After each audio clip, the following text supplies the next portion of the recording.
안녕하세요. 저는 서울에 사는 50대 후반 여자입니다. 텔레비전이나 라디오에서 듣기만 하던 일들이 저에게도 일어나서 이렇게 제보하게 되었어요. 주변에 말했더니 이런 건 널리 퍼뜨려야 된다고 하더라고요. 요즘은 시집살이를 당하는 며느리보다 역으로 며느리에게 당하는 시어머니들이 많다고 해요. 저도 그중 한 명이고요. 그리고 이 모든 일들은 바로 말에서 시작하게 되었습니다. 말이 사람과의 관계에서 얼마나 중요한지 깨닫게 된 사건이랍니다. 바로 얘기를 시작해 볼게요. 저와 남편은 같은 회사에서 만나게 되었어요. 제가 격리로 서울에 있는 무역회사에 입사를 했었는데 그때 영업직 신입사원으로 남편이 들어오게 되었어요. 처음엔 서로 관심이 없었는데 회식 자리에서 그 당시 윗분들이 둘 다 어리고 서로 애인도 없으니까 장난스레 엮어주셨어요. 처음엔 장난이니까 저도 웃으면서 거절하고 그랬는데 남편이 적극적으로 구애해서 만나게 되었죠. 그렇게 저와 남편은 자연스럽게 사내 연애를 시작하게 되었고 그렇게 3년을 사귀고 결혼을 하게 되었어요. 사내 연애라 서로 부모님들도 굉장히 반갑게 맞아주셨고요. 남편의 부모님, 그러니까 저한테는 시부모님들이시죠. 제가 정말 며느리 복은 없어도 시부모님 복은 많았어요. 어찌나 저에게 잘해주시던지 저를 그냥 딸처럼 여겨주셨거든요. 그 시절에 그러기가 쉽지 않았을 텐데 말이에요. 남편이 외동아들이라 사실 결혼 전에 저도 어디서 들은 게 많으니 걱정을 많이 했었는데요. 그런 걱정을 할 필요가 없이 저는 오히려 그 집 아들인 제 남편보다 더 챙김을 많이 받았어요. 아가, 네가 좋아하는 갈비찜 해왔어. 그리고 이거는 김치 새로 담근 거야. 다 먹으면 언제든지 얘기해. 반찬도 많이 가져다 주시고 임신했을 때는 정말 공주를 넘어서 황제처럼 대접을 해주셨어요. 그래서 그때 나도 만약에 며느리가 들어온다면 이렇게 잘해줘야지 생각하게 되었죠. 시어머니가 돌아가셨을 때는 남편보다 제가 더 많이 울고 슬퍼해서 오히려 남편이 달래주기까지 했었어요. 그래서 아직도 저는 어머님이 그리워요. 아무튼 저와 남편은 서로 친정과 시댁 관련해서 어떠한 갈등도 없었어요. 그렇게 행복하게 신혼을 보내고 슬하에 두 아들을 얻게 되었어요. 친정과 시댁 둘 다 아들, 딸 상관없이 원하셨는데 아들 2명을 낳게 되었죠. 사실 저는 딸을 원했었는데 아쉽지만 어쩔 수 없었어요. 그 대신 그때 다시 한번 결심하게 되었어요. 며느리가 들어온다면 정말 잘해줘야겠다고 남편하고 둘이 다짐했던 기억이 나요. 아들 2명은 2살 터울이에요. 저는 아이들을 낳고 가정의 시간을 더 투자하고 싶어서 직장을 그만두게 되었어요. 남편이 영업직이었는데 다행히 능력이 좋아 벌이가 아쉽지 않아 가능한 선택이었죠. 남편은 열심히 밖에서 돈을 벌어오고 저는 집에서 아이들을 키우고 최대한 내조를 열심히 했었어요. 큰애는 전형적인 모범생이었어요. 저와 남편은 공부하라고 막 잔소리하는 편은 아니었는데 알아서 공부도 열심히 하고 굉장히 성실하게 학교를 다녔어요. 반면 작은애는 조금 시끄러운 편이었어요. 문제아까진 아니었지만 결코 조용한 편은 아니었죠. 누구를 괴롭히거나 그랬던 적은 전혀 없고 단지 노는 걸 좋아했어요. 그래서 저와 남편이 항상 쟤는 자유분방한 영혼이라고 했었어요. 들으시면 아시겠지만 네, 그냥 정말 평범한 집안이었어요. 크게 엇나가는 자식도 없었고 남편하고 종종 다투긴 했지만 부부싸움을 아예 안 하는 부부는 없잖아요. 사실 남편과 싸우고 나서 시어머니를 찾아가서 뒤에서 험담도 하고 그러기도 했어요. 시어머니가 어찌나 제 편을 잘 들어주시는지 저도 나중에 며느리가 찾아오면 그냥 무조건 아들 잘못이라고 해야겠다고 생각했었어요. 그렇게 아이들이 자라서 성인이 되었고 큰애는 대학에 들어갔어요. 군대를 다녀오고 취업 준비를 열심히 하더니 바로 여의도에 있는 금융회사에 들어갔어요. 워낙 어릴 때부터 알아서 잘 자란 아이여서 기대를 조금 했었는데 직장도 제대로 된 곳으로 입사해서 정말 기뻤어요. 신입사원 시절이 지나고 큰애가 갑자기 결혼하겠다고 그러더라고요. 저와 남편처럼 사내 연애를 했고 이제는 결혼하겠다고 하길래 속으로 부모랑 똑같은 길을 걷네 하며 좋아했었어요. 사내 연애로 만난 거니 큰며느리도 굉장히 똑똑했어요. 사실 누가 며느리로 오던 저는 무조건 잘해줄 생각이었거든요. 저희 시어머니가 저한테 해주었던 것처럼요. 그런데 똑똑한 며느리가 큰며느리로 들어오다니 저와 남편은 정말 행복했어요. 처음 인사 온 날 며느리보다 제가 더 떨려 했었어요. 안녕하세요, 어머님, 아버님. 어서 와요. 얘기 많이 들었어요. 오느라 수고 많았어요. 아휴, 떨려. 오죽하면 남편이 며느리 보고 시어머니 잘 부탁한다고 할 정도로 긴장이 되었어요. 평소에 잘 하지도 않는 고급 요리까지 직접 선보였던 기억이 나요. 큰며느리의 첫인상은 정말 좋았어요. 예쁘고 참하고 누구라도 저 사람이 우리 집 며느리로 들어온다면 다들 환영하실 것 같은 그러한 인상이었어요. 남편과 저는 시작이 좋다며 굉장히 좋아하며 회사 바로 옆에 신혼집을 마련해줬어요. 둘째 아들은 대학에 가지 않았어요. 그래도 대학은 가야 하지 않겠냐며 설득했지만 워낙 고집이 센 아이라 어쩔 수 없었어요. 군대를 빨리 다녀오고 그래도 자기 혼자 돈을 벌어보겠다고 여기저기 다니는 것을 보고 일단 믿고 기다려줬어요. 그러더니 어느 날 집에 들어와서 하는 말이 가게를 열겠다는 거예요. 저와 남편은 어안이 벙벙했지만 그동안 자기 힘으로 알아서 돈도 많이 모았고 가게를 하고 싶다고 하니 동의를 했어요. 동네의 작은 치킨집으로 시작했는데 장사하다가 그 가게에서 일하던 아르바이트생과 눈이 맞았어요. 다짜고짜 임신했으니 결혼하겠다고 하는데 아직도 그 생각만 하면 머리가 아파요. 그래도 뭐 어쩌겠어요. 둘이 좋다니 결혼 허락을 했고 작은 애도 치킨집 바로 옆에 집을 얻어줬어요. 둘째 며느리도 첫인상 하나는 정말 좋았어요. 아직 많이 어려서 아가 같긴 했지만 싹싹하니 애교도 많고 정말 귀여웠어요. 어머님, 간식 사왔어요. 한번 드셔보세요. 너무 귀엽고 착해서 며느리들 하나는 정말 잘 들어왔다고 그 당시엔 생각했어요. 그리고 첫째 아들은 아들을 낳았고 둘째 아들은 딸을 낳았어요. 아들 2명이 다 맞벌이를 하니 손주들은 자연스럽게 제가 보게 되었어요. 손주들은 자식들과는 다른 예쁨이라던데 그 말에 아직도 동의를 하는 바예요. 할머니 하면서 안기는 손주들을 보면 마치 세상을 다 얻은 기분이었으니까요.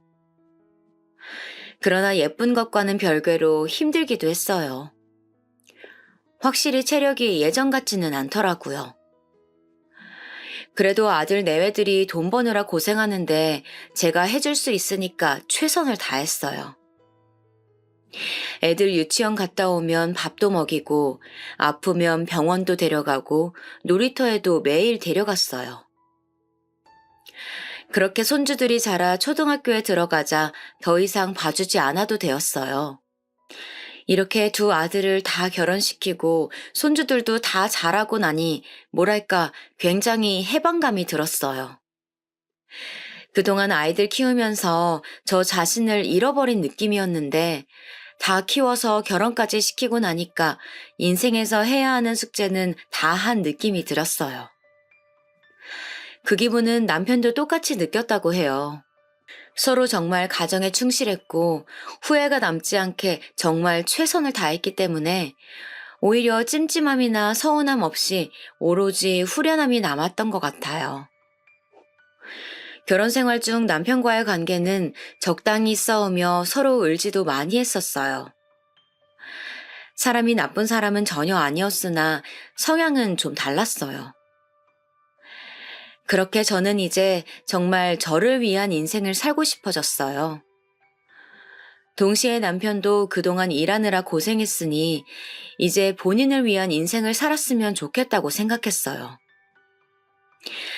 긴 얘기 끝에 남편도 저도 서로 이제 자기 인생을 살아보자고 합의했어요. 여보, 정말 엄마로서 너무 수고 많았어. 이제 당신 인생 살아. 당신도 정말 가정에 충실했었잖아. 우리 진짜 잘 살았어. 서로 고생 많았다고 칭찬도 해주고 아들들을 불러 길게 얘기도 했어요. 엄마와 아빠는 서로를 위해 남은 인생을 각자 멋있게 보내자고 합의했다고 하니 아들들은 처음에는 놀랐으나 나중에는 축하한다고 하더라고요. 그렇게 남편과는 합의해서 이혼하게 되었어요. 요즘 말하는 조론이라고 하죠. 네, 조론을 하게 되었어요. 법원에 가서 서로 얼굴을 붉히며 소송을 하거나 그러진 않았고 정말 마음이 맞아 합의 이혼하게 되었죠. 저희는 이혼은 했지만 서로 그래도 안부는 꼬박꼬박 주고받았어요. 명절이나 생일 같은 기념일엔 서로 연락해서 축하도 하고 안부도 물었어요. 오히려 떨어져 사니까 반가운 마음도 들더라고요. 아니, 오히려 더 친해진 것 같았어요. 당신 요즘 어떻게 지내? 나는 요즘 등산에 빠졌어. 그래서 친구들하고 등산 다니는 재미에 살아. 등산? 아주 좋지. 나는 낚시에 관심이 많았잖아. 아예 길게 날 잡고 낚시 다녀. 맞아. 당신 낚시 광이었잖아. 잘 됐네. 서로 따로 사니까 오히려 취미생활도 응원해주게 되더라고요. 저는 저대로 아주 재미있는 인생을 살게 되었어요. 등산도 다니고 친구들과 오래 여행도 했어요. 친구들이 남편 허락을 받느라 죽는 줄 알았다고 하소연을 하면서 저를 부러워하기도 했어요. 무엇보다 혼자 살게 되니 제가 무엇을 좋아하고 싫어하는지도 알게 되었어요. 그동안 남편과 아들 2명의 입맛에 맞춘 요리만 했었었는데 제가 좋아하는 요리도 실컷 하고 집에서 뜨개질도 하고 혼자 아주 즐거운 생활을 했죠. 그리고 여행도 자주 다녔어요. 그동안 집안 행사 때문에 길게 가지 못했었는데 혼자서 여행을 다니며 새로운 세상에 눈을 떴어요. 세상은 제가 생각했던 것보다 훨씬 크고 넓더라고요. 혼자 다니는 게 지치면 친구들과도 다녔어요. 같이 여행을 다니는 것은 또 다른 재미더라고요. 그리고 이렇게 행복하게 알아서 잘 사는 게 아들 내외들에게도 훨씬 좋은 영향을 준다고 생각했어요. 왜냐하면 명절이나 생일 때 굳이 다 함께 안 만나도 되니까요. 제가 시부모님들 정말 좋아했던 것과 다른 의미로 시댁 행사들이 부담스러웠던 적은 꽤 많았었기 때문에 누구보다 며느리들을 이해할 수 있었어요. 이렇게 제 인생을 살며 열심히 지내다가 어느 날 저 혼자 유럽 여행을 다녀온 뒤였어요. 집에 돌아와서 남편과 아들 내외에게 줄 선물들을 정리하고 너무 피곤해서 잠을 자려고 했었어요. 자기 전에 화장실에서 씻어야겠다고 생각하며 문을 열었는데 화장실 바닥이 물바다였던 거예요. 제가 여행 선물을 정리하면서 뭐를 씻느라 바닥에 샤워기로 물을 뿌려놨었거든요. 저는 그 사실을 까맣게 잊고 아무 생각 없이 문을 열었고 결국 화장실에서 크게 넘어지게 되었어요. 넘어지고 처음 든 생각이 아프다는 생각도 들었지만 무엇보다 이거 좀 큰일 난 것 같은데 싶었어요. 쾅! 우득 소리가 났었고 정말 너무 아프면 머리가 하얘진다는데 정말 눈앞이 깜깜해졌어요. 그리고 잠시 기절을 했던 것 같아요. 정신 차려보니 제가 화장실에 누워 있었어요. 안 되겠다 싶어 119라도 부르려고 했는데 생각보다 부상이 심했는지 일어나지도 못했어요.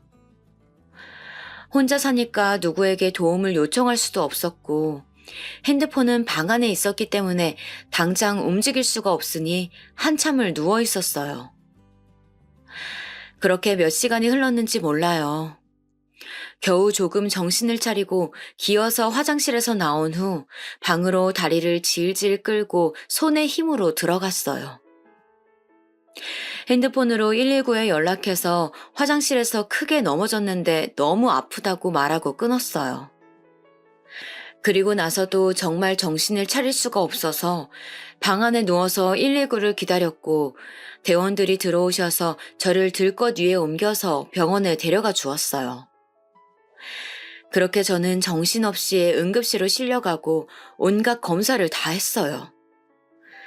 자세히 기억은 안 나지만 MRI, CT 등등 촬영도 하고 의사랑 면담도 하고 여기저기 눌림도 당하고 정말 정신이 없었던 것만은 기억이 나요.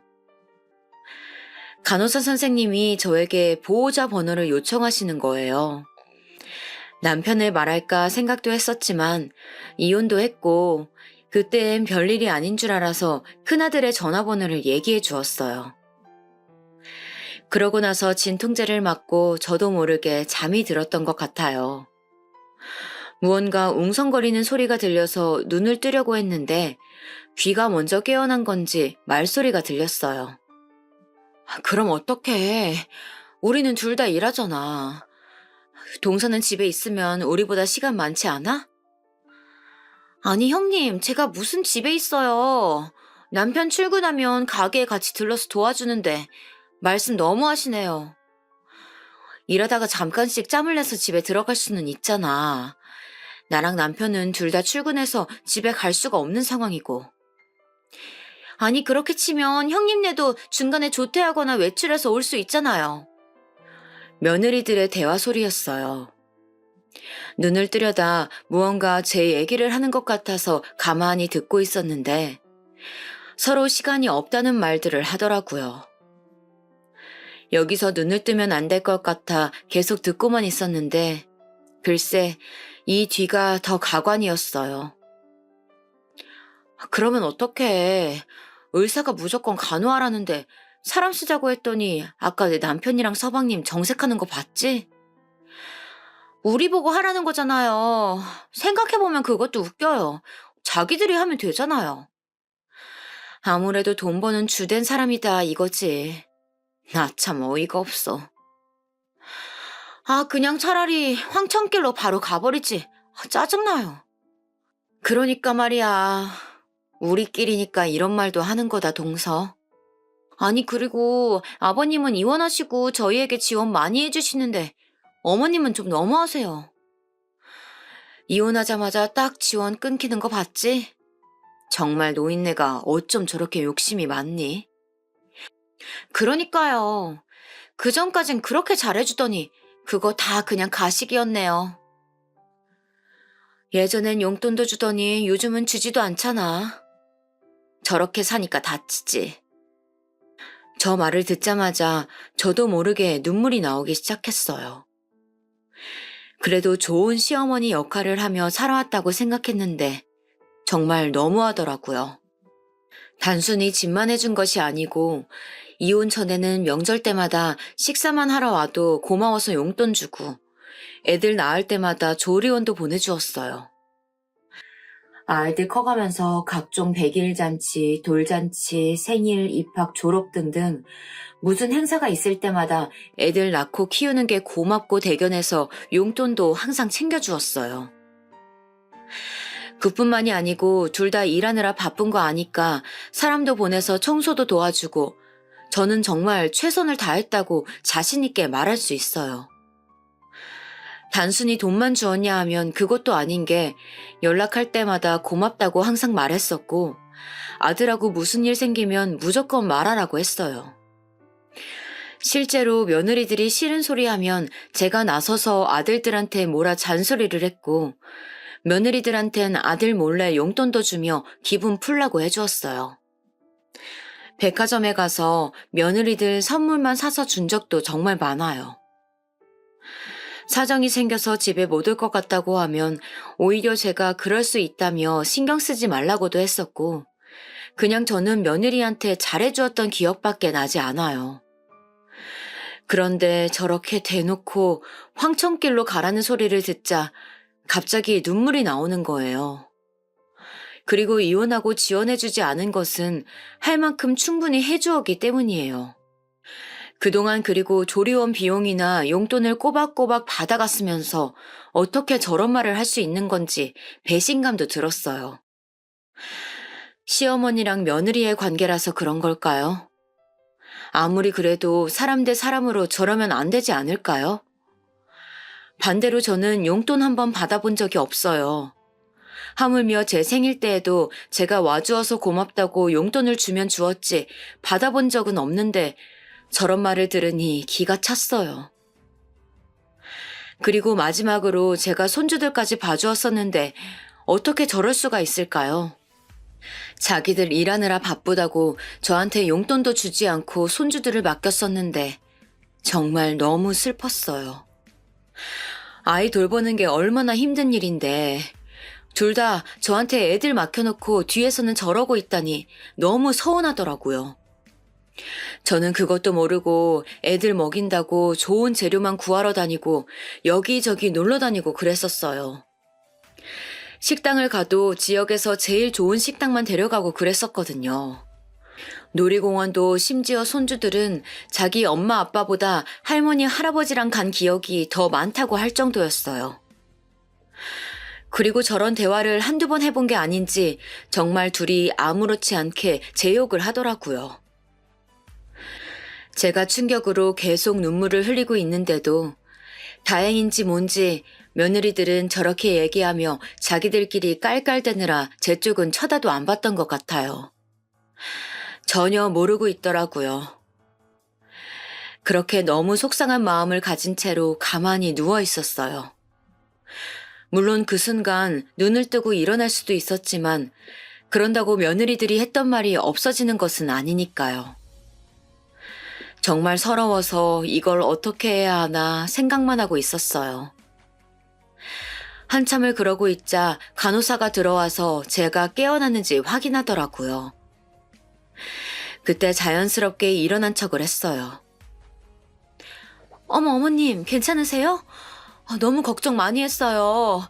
얘기 듣고 너무 놀라서 하던 일도 멈추고 바로 왔어요. 어머님, 꼬리뼈에 금이 갔대요. 엄청 아프실 텐데 몸은 좀 어떠세요? 의사 말로는 정말 통증이 심할 거라고 했어요. 제가 깨어나자 며느리들은 앞다투어 걱정하는 척을 하더라고요. 이미 대화를 들어버려서 속마음이 어떤지 너무 잘 아는데 정말 가증스러웠어요. 그러면서 또 슬프더라고요. 아들들도 저렇게 앞뒤가 다르면 어쩌지 생각도 들고 인생이 갑자기 부질없어지더라고요. 나름 잘 살아왔다고 생각했고 또 특히 자식들과 며느리들에겐 아낌없는 나무가 되었다고 자부했는데 실상은 전혀 아니었던 거예요.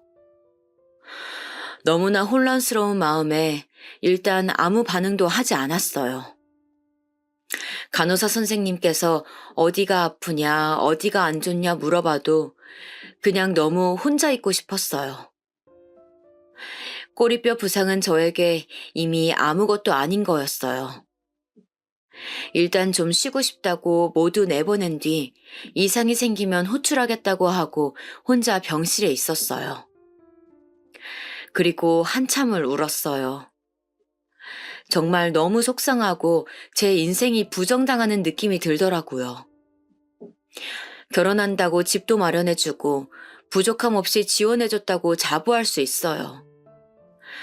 아들과 며느리뿐만 아니고 손주들에게도 아낌없이 퍼주었는데 돌아오는 건 서로 간호하기 싫다고 미루면서 제가 황천길을 갔으면 좋겠다는 말이라니.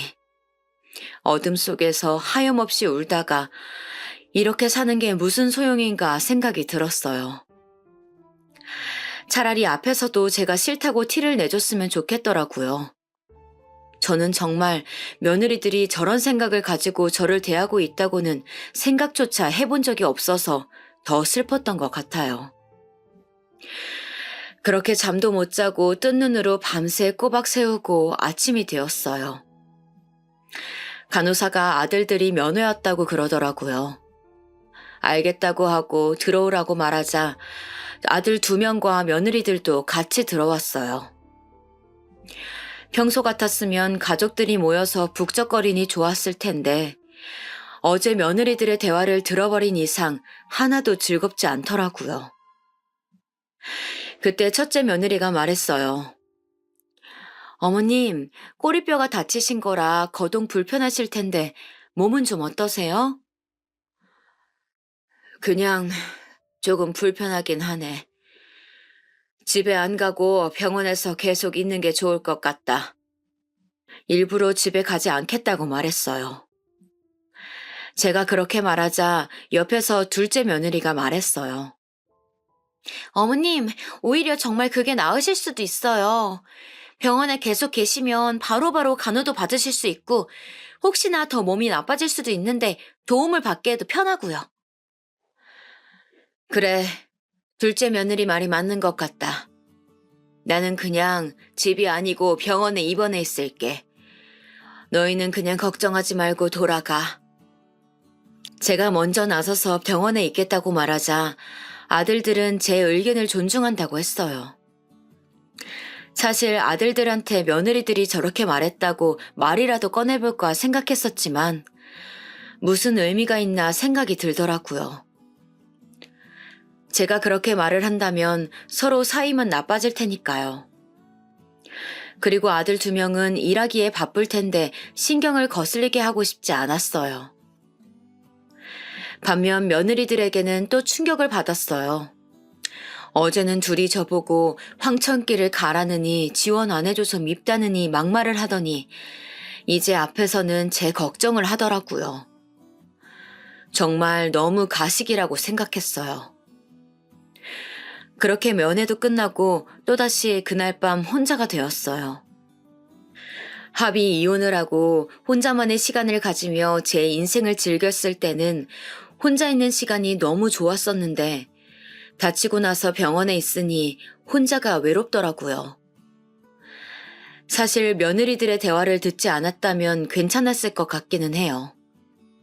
아마 그랬다면 그냥 혼자 독서를 하거나 친구들을 불러서 얘기하며 최대한 편안히 있었을 테니까요.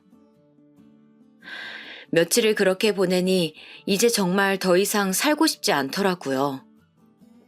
처음에는 그냥 아파서 병원이 갑갑해서 그런가 보다라고 생각했었는데 어떻게 된 게 시간이 갈수록 며느리들의 대화가 머리에서 떠나질 않더라고요. 눈을 감아도 황천길로 가버리지 그러니까 말이야 이런 말들이 들려오고 심지어 환청도 들렸어요. 최대한 잘해주려고 노력했었는데 그 노력이 며느리들에게는 와닿지 않았었나 봐요.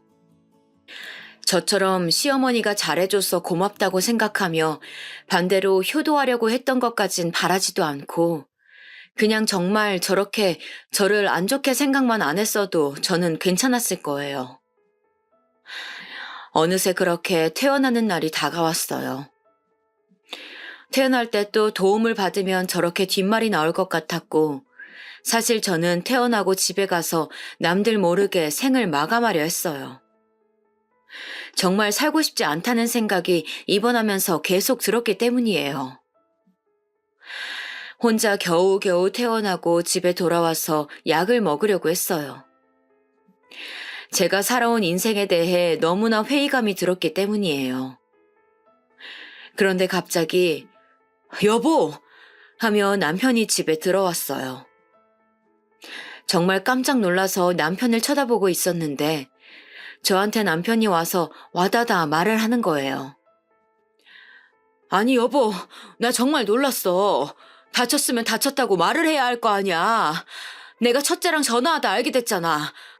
병원에 가보니 이미 퇴원했다길래 얼마나 놀랐는지 알아?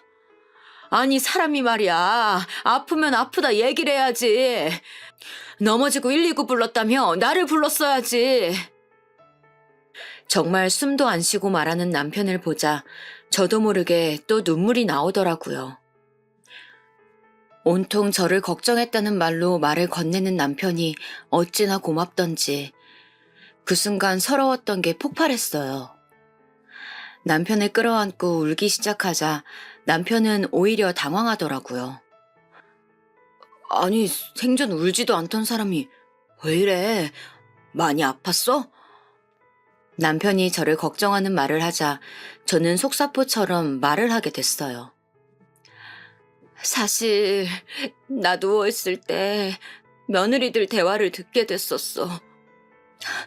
나 정말 너무 속상해서 오늘 퇴원하고 조용히 세상 마감하려고 했는데 당신이 들어오니까 어찌나 안심이 되면서 의지가 됐는지 몰라. 뭐라고? 며느리들이 뭐라고 했는데? 우리 새아가들 참하고 착하잖아. 무슨 말을 들은 거야? 서로 내 간호를 하기 싫다고 그러더라고. 물론 그럴 수는 있지. 그런데 말하다가 울컥해서 울음을 참느라 정말 고생했어요. 남편은 괜찮다고 좀 진정하고 말하라고 물도 떠다 주었어요. 심호흡을 몇 번 하고 마저 말을 하기 시작했어요. 나보고 글쎄 그냥 황천길로 떠나버리지 이러더라고. 나 그 말 듣고 너무 충격받아서 며칠을 잠도 못 자고 울기만 했어. 세상 살기가 싫더라. 당신도 알잖아. 나 정말 최선을 다했어. 아들 2명 키웠고 심지어 손주들까지 봐줬어. 내가 그렇게 고생해서 애들 봐주고 그랬는데 돌아오는 건 확 죽어버리라는 말이더라. 내가 사는 게 의미가 있나 싶어 지금. 제가 이렇게 말하자 남편은 한동안 말이 없었어요. 표정을 보니 남편이 화가 나면 특유의 표정이 있는데 그 표정을 하고 있더라고요. 굉장히 생각이 많아 보이는 표정이었어요. 반면에 저는 말을 하고 나니까 속이 아주 후련했어요. 이럴 거면 그냥 딱 저 말을 듣자마자 남편에게 말할 걸 그랬나 생각도 했어요. 저는 말을 하고 오히려 후련해져서 안정을 찾았지만 반대로 남편은 서서히 분노가 차올랐는지 흥분하기 시작했어요. 며느리들 정말 그럴 줄 몰랐는데 너무한 거 아니야? 당신 왜 그걸 혼자만 알고 있었던 거야? 나한테 말을 했어야지. 아니, 듣고 너무 충격이라 말을 해야겠다는 생각도 하지 못했어. 남편은 일단 알겠으니 죽을 생각은 하지 말라고 자기가 다 해결하겠다고 말을 했어요. 당신이 무슨 해결을 해? 물어봐도 그냥 일단 조금만 기다리라는 말만 전할 뿐이었어요. 그렇게 남편은 제 곁에 있다가 제가 정말 괜찮으니 나가도 좋다고 하니 그제야 집에 갔어요. 며칠이나 지났을까요? 정확히 일주일 정도였던 걸로 기억해요. 갑자기 며느리 2명이 집에 찾아왔어요. 어리둥절한 채로 문을 열어주고 집에 들어오게 했더니 둘 다 저를 보고 빌기 시작했어요. 어머님, 그때 한 말 진심 아니에요. 맞아요. 진짜 그냥 진심이 아니고 서로 그때 당황해서 그랬어요. 저희가 어머님 얼마나 생각하는지 잘 아시잖아요. 어머니 보고 제가 정말 설마 황천길 갔으면 좋겠다고 생각했겠어요?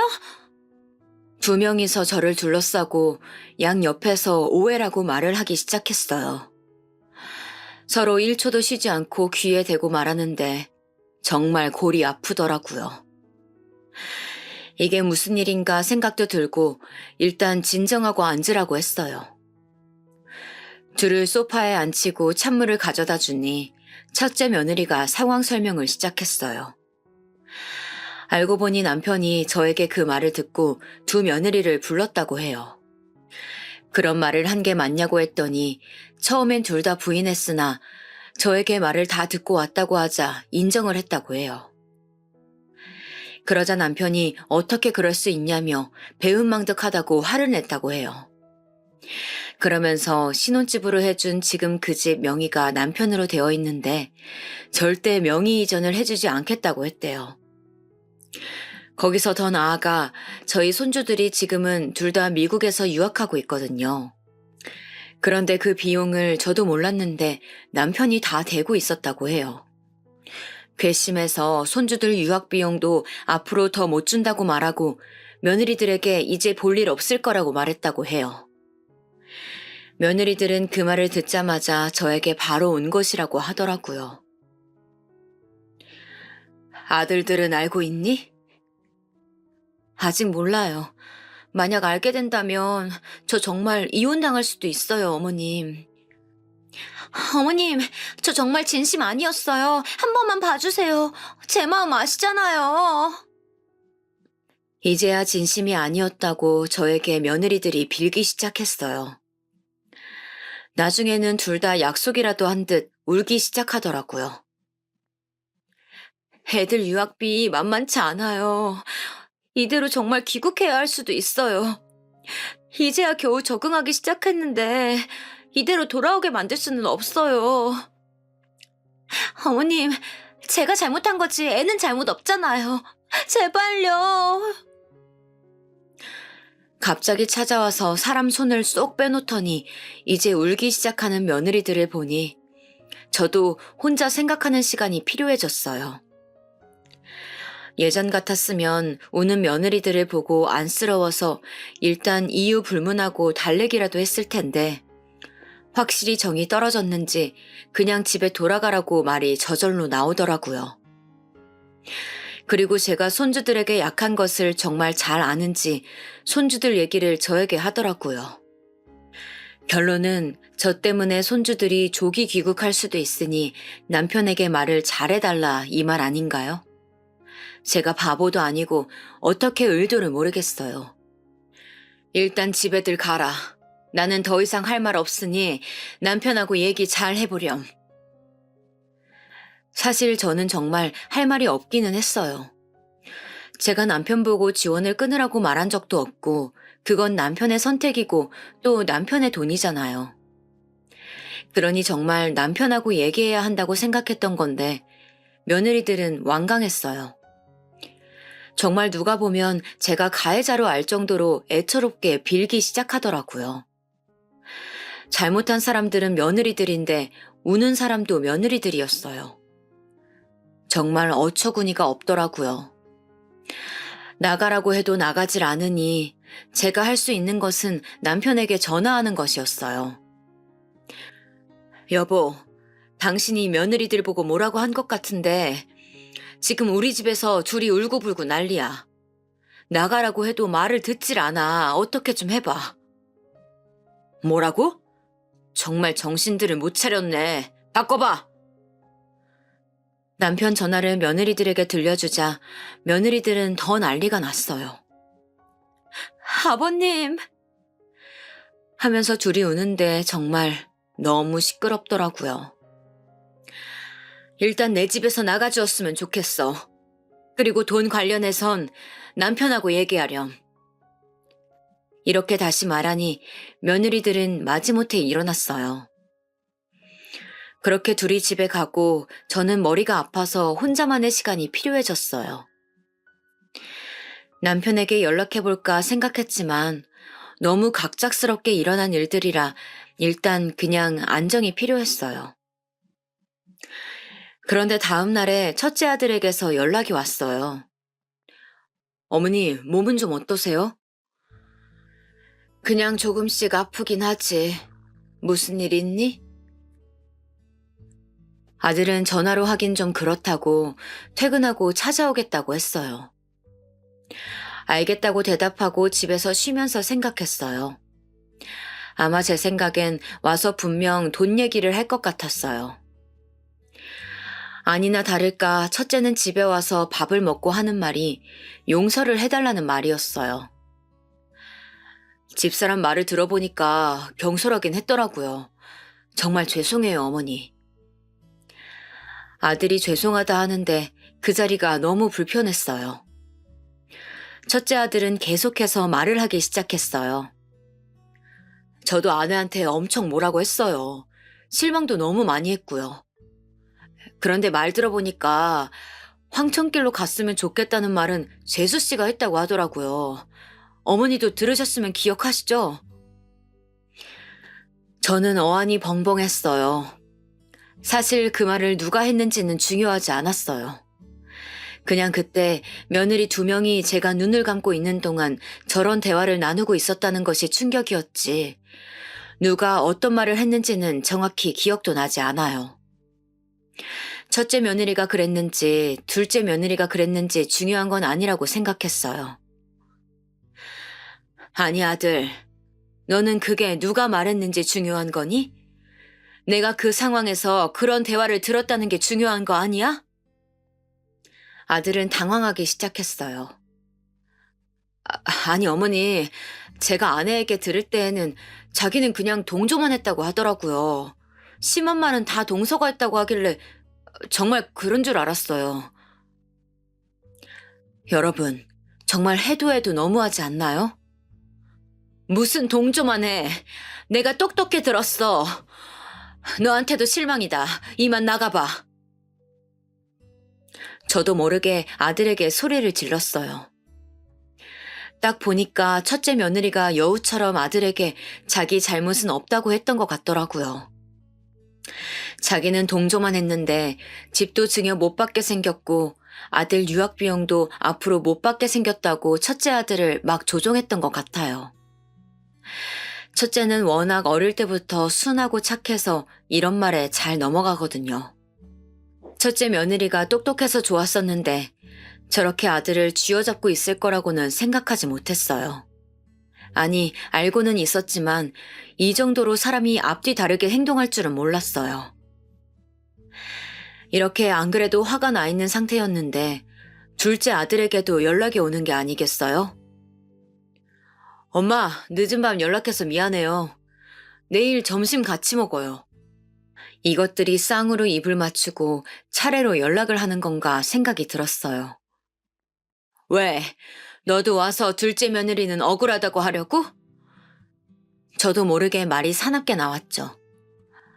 에이, 엄마 무슨 말을 그렇게 섭섭하게 해요.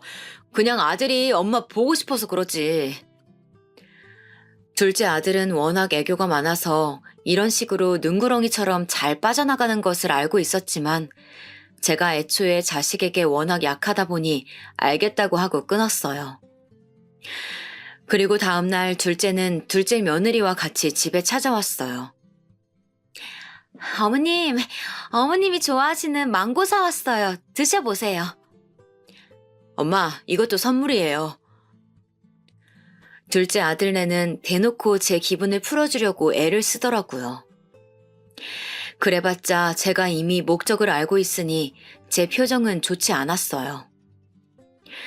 제가 반응이 없자 둘은 당황한 듯 보였어요.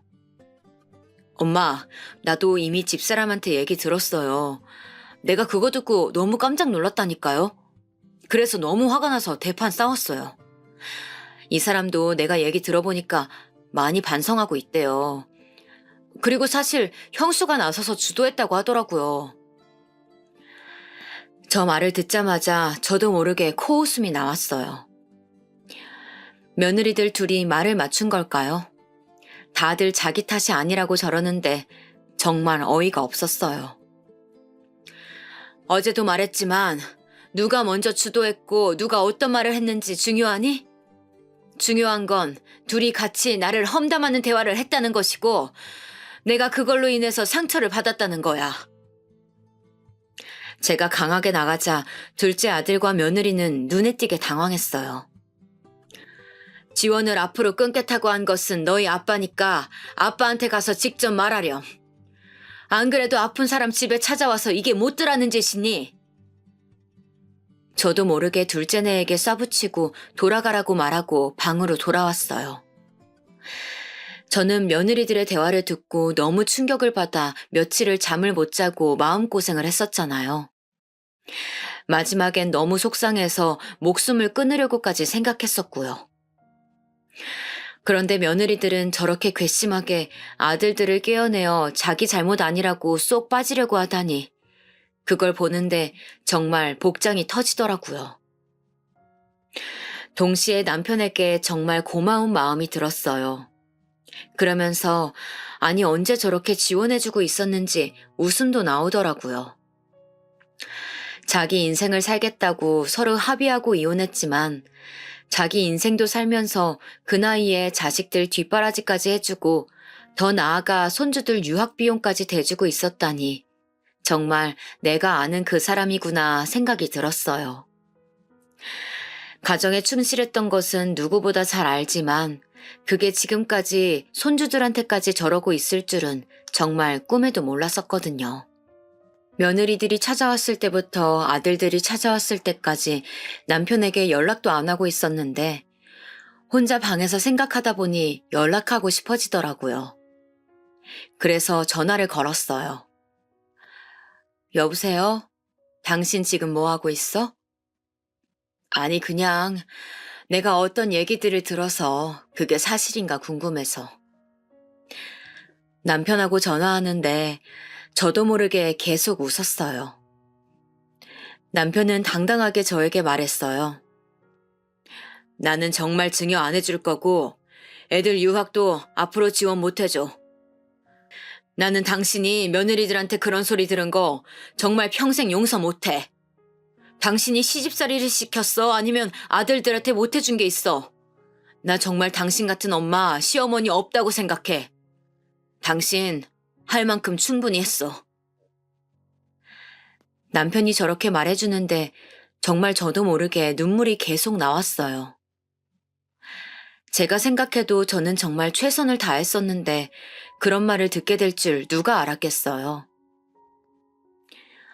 돈은 당신 돈이니까 지원을 더 해주고 말고는 당신 뜻에 달렸지.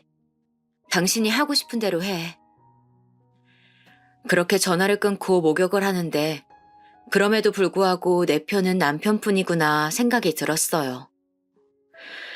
이혼했어도 저를 가장 잘 알고 저를 많이 생각해주는 것은 남편이었어요. 그리고 며칠 뒤 이번에는 누구에게 연락이 온 줄 아세요? 바로 손주들이었어요. 사실 예상하지 못한 연락이었어요. 할머니, 저 한국 들어왔어요. 놀러 가도 되죠? 첫째 아들의 자식인 손자가 먼저 연락이 왔어요. 일단 애는 죄가 없으니 놀러 오라고 했더니 손자가 와서 쫑알쫑알 얘기하더라고요. 첫째 손자도 첫째 아들처럼 애가 참 순한 편인데 얘기하는 것을 들어보니 첫째 며느리가 가서 어떻게 얘기하라고 시킨 것 같았어요. 애는 잘못이 없지만 하는 짓을 가만 보니 며느리가 너무 괘씸하더라고요. 그렇게 지원 끊기는 게 무서웠으면 자기가 잘못을 빌면 되는 것 아닌가요? 물론 그런다고 제가 갑자기 마음이 풀리지는 않겠지만 적어도 이렇게 화가 더 나지는 않을 거 아니에요. 안 그런가요, 여러분? 아무 잘못도 하지 않았는데 유학을 갑자기 못하게 될 수도 있는 손자를 보니 마음이 조금 약해졌어요. 할아버지는 보고 왔냐고 물었더니 보고 왔다고 하더라고요. 일단 손자 손에 용돈을 들려보내고 가만히 생각을 해봤어요. 그래도 애들은 죄가 없지 않나라고 생각이요. 그렇게 혼자 사색에 빠져 있었는데 이번에는 둘째 아들 딸인 손녀에게 연락이 왔어요. 둘째 손녀도 와서 저랑 밥을 먹고 얘기를 하다 갔어요. 여자애라 그런지 애교도 많고 볼 때마다 예뻐지더라고요. 그리고 저는 확실히 손주들을 보니 마음이 약해졌고요. 애초에 이걸 바라고 보낸 게 맞겠지만요. 또 제가 특히 손주들은 각자 어릴 때 봐주기도 했으니 더 마음이 간 것은 사실이에요. 생각해보면 아들들과 손주들은 잘못이 없잖아요. 특히 아들들도 그렇지만 손주들은 정말 아무것도 모르고 있을 거잖아요. 그들이 며느리에게 말하라고 시킨 것도 아니고요. 그래서 남편에게 연락했어요. 여보, 나는 며느리들한텐 화가 아직도 나 있지만 손주들은 잘못이 없잖아. 유학 비용은 계속 내주는 게 어때? 당신 생각이 그렇다면 존중해줄게. 남편은 제 의견에 따르겠다고 했어요. 그리고 사실 남편도 손주 사랑이 엄청나거든요. 아마 속으로는 증여는 몰라도 유학 비용은 다시 주고 싶었을 거예요. 손자, 손녀만 생각하면 자다가도 일어나서 맞이해주는 인간이었으니까요.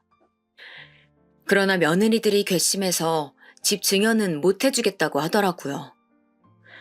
그건 저도 남편의 말에 동의했어요. 손주들이야 제가 키운 정도 있으니 봐주겠지만 누가 좋다고 집 증여를 며느리들에게 해주나요? 그런데 손주들 유학 얘기가 귀에 들어갔는지 이번엔 며느리들끼리 집에 찾아왔어요. 어머님 잘 지내셨어요? 꼬리뼈 쪽은 좀 어떠세요?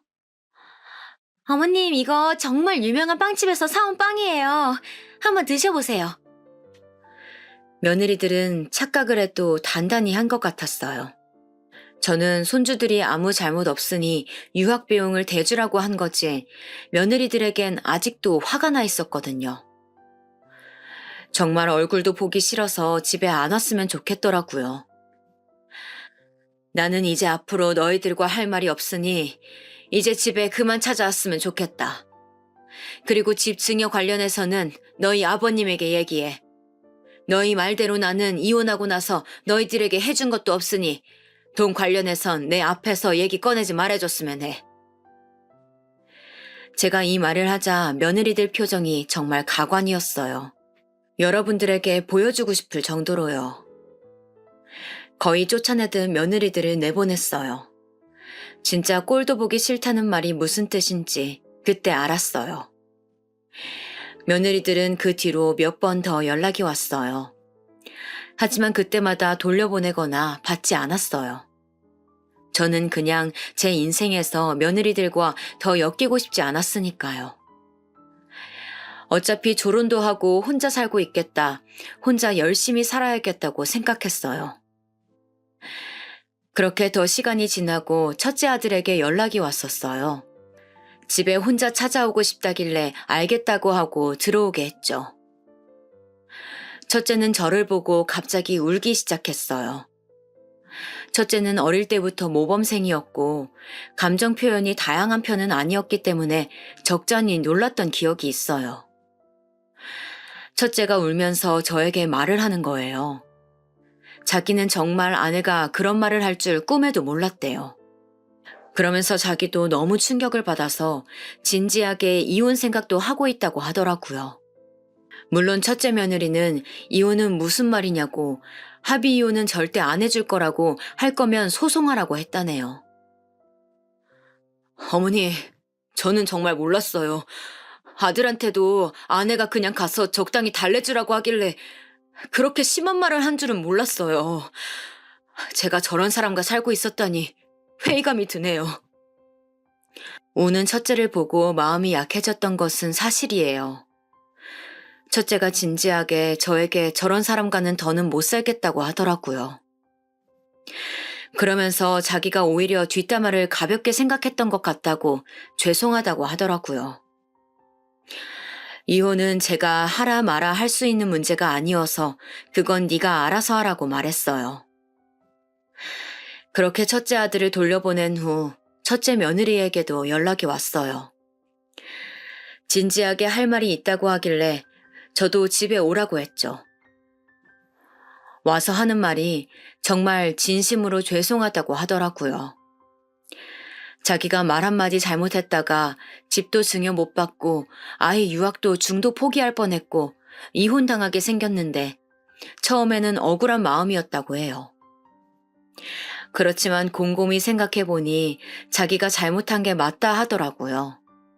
자기가 받은 것도 많은데 염치 없이 그런 말을 했다고 진심으로 잘못을 빌길래 저도 마음이 약해졌어요. 제 남편과는 얘기해봤냐고 했더니 자기는 이제 집은 증여 못 받아도 되니 어머니 마음만 풀리셨으면 좋겠다고 하더라고요. 진심으로 반성하는 모습을 보니까 저도 마음이 약해졌어요.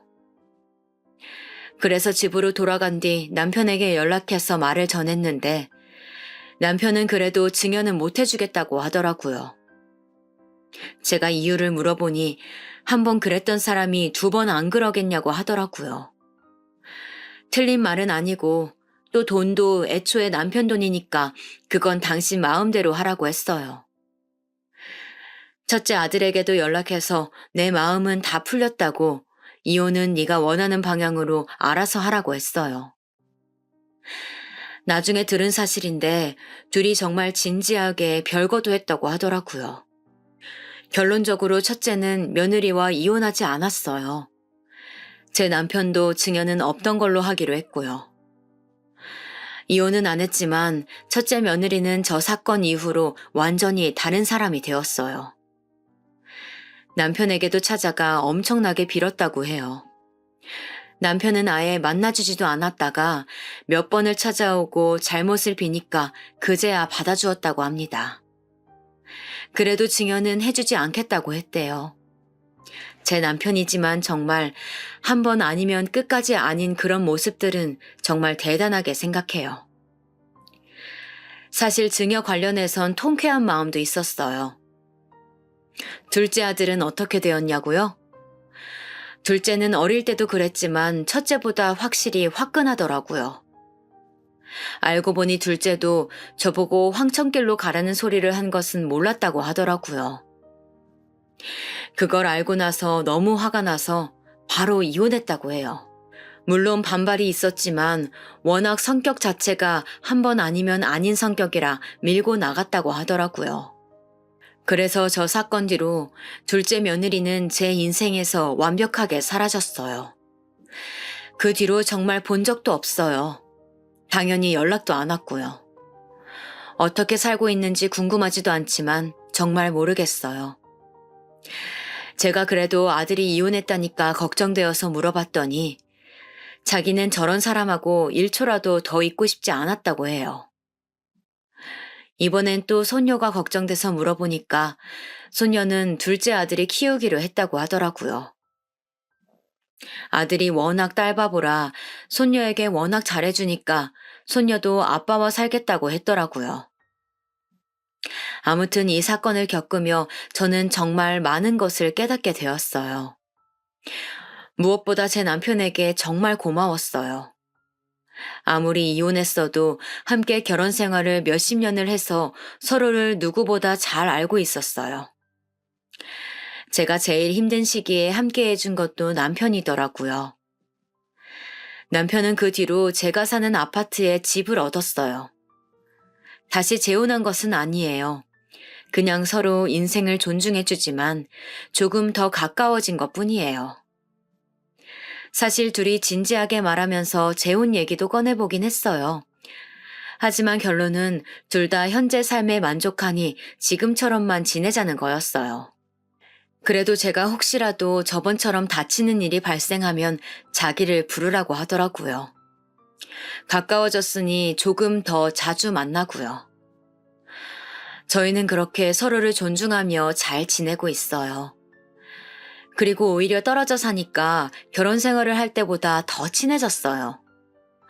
분명 그때도 내가 남편에 대해 모르는 것은 없다고 생각했었는데 몇십 년을 살았어도 몰랐던 모습이 보여서 깜짝 놀랄 때가 한두 번이 아니랍니다. 첫째 며느리가 종종 찾아오는데 이제는 막 엄청나게 밉거나 원망스럽지는 않아요. 둘째 며느리는 이제 더 이상 볼 일도 없지만 이제는 그냥 알아서 잘 지냈으면 좋겠더라고요. 원래 용서하는 게 이기는 거라고 하잖아요. 그리고 실제로 며느리들은 집도 없어지고 둘째 며느리는 이혼도 당했으니까요. 반면 저는 이 사건으로 남편하고 관계가 비록 이혼했더라도 더 믿고 의지하게 되었고 아들들과도 더 가까워졌어요. 아들 2명은 결혼하고 좀 멀어졌다고 생각했는데 오히려 아내와 같이 찾아오는 게 아니고 혼자 찾아오니 아들들 어릴 때도 생각이 많이 나더라고요.